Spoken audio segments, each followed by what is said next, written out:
নেপাল থেকে বাংলাদেশে বিদ্যুৎ আসার নতুন দিগন্ত খুলে যাচ্ছে। আগামী জুন মাস থেকেই ভারত হয়ে নেপালের জলবিদ্যুৎ বাংলাদেশে সরবরাহ শুরু হবে, যা চলবে নভেম্বর পর্যন্ত।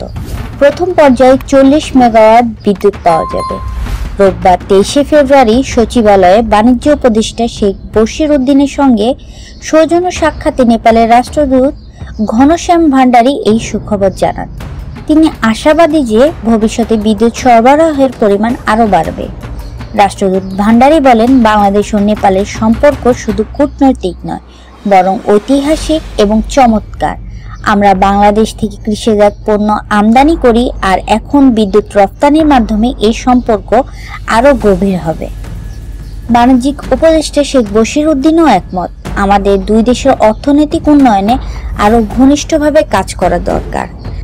বাংলাদেশ কৌশলগত অংশীদারিত্বের জন্য দীর্ঘমেয়াদী পরিকল্পনা নিয়ে এগোতে চায়।